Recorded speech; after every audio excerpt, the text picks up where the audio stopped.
Nella Marca trevigiana esiste un appuntamento che negli anni è cresciuto così tanto da diventare un rito. Basta dire la parola artigianato vivo e la voglia di venire a Cison diventa irrefrenabile.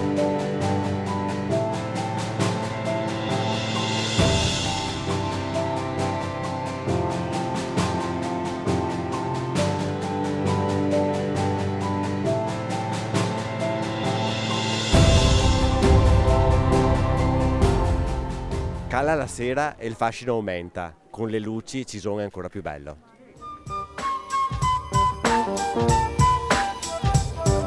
Cosa ci fa Max Solinas ad Artigianato Vivo? Oh, domanda facilissima con risposta velocissima. Max Solinas abita da 20 anni a Cison di Valmarino e questo per me è un onore enorme, anche perché mi ha cambiato e migliorato il modo di vedere le cose, questa è una cosa molto importante. Qui siamo a Cison adesso anche per una grande mostra d'arte. Sembra argilla ma è...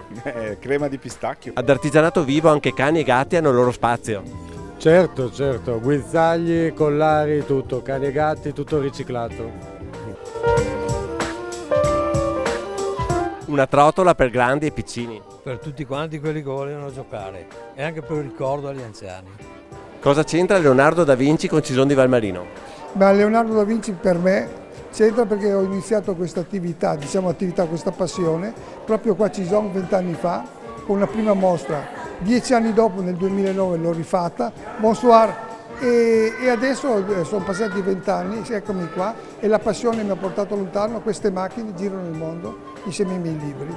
Grazie a Artigianato Vivo. Questo è un lavoro che va fatto con il cuore. Assolutamente sì, con cuore e tanto amore. Qui la gente viene per attaccare bottone. Ma certamente. Tanto di cappello. Sì, tanto di cappello, chapeau. Dalle abili mani esce un... Oddio, un'aquila, un personaggio di fantasia. Erba di palude, 2 abili mani e si impaglia una sedia. Verissimo, così è.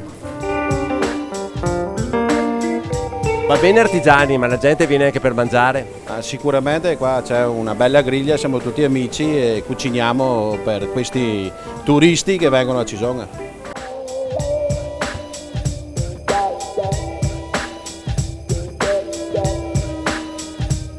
Nelle terre del Prosecco usare il vino per fare dei retratti è un sacrilegio.